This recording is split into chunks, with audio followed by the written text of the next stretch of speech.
Hello বন্ধুরা, তোমরা সবাই কেমন আছো? আজকের আমি আর একটা রেসিপি নিয়ে চলে এলাম, চটজলদি চিংড়ি মাছের মালাইকারি। প্রথমে আমি চিংড়ি মাছগুলোকে ভালো করে বেছে লবণ আর হলুদ মাখিয়ে রেখে দিয়েছিলাম। আর জিরে গুঁড়ো, ধনে গুঁড়ো, লঙ্কা গুঁড়ো নিয়েছিলাম, আদা রসুন বাটা, পেঁয়াজ বাটা নিয়েছিলাম, নারকেলের দুধ, চিনি, লবণ আর তেল, এগুলোই আমার লেগেছিল। প্রথমে কিন্তু আমি কড়াইতে তেল গরম করে মাছগুলো হালকা ভেজে নিচ্ছি।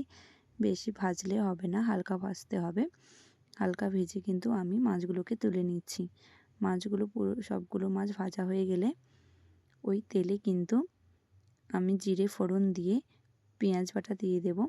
পেঁয়াজ বাটাটা ভালো করে ভাজা ভাজা হয়ে গেলে রসুন বাটা দিয়ে দেব। রসুন বাটাটা ভালো করে ভাজা হয়ে গেলে আদা বাটা দিয়ে দেব। আদা বাটা দিয়ে ভালো করে একটু কষাবো।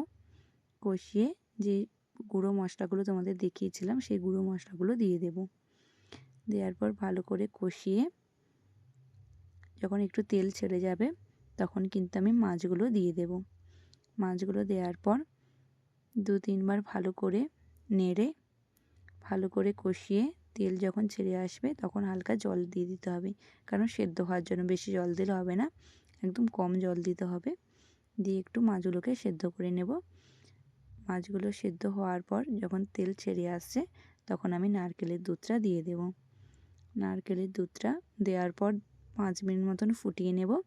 তারপরে পরিমাণ মতন লবণ দিয়ে দেব, কারণ আমি মাছে লবণ মাখিয়ে রেখেছিলাম, তাই পরিমাণ মতন লবণ দিয়ে দেব আর চিনি দিয়ে দেব।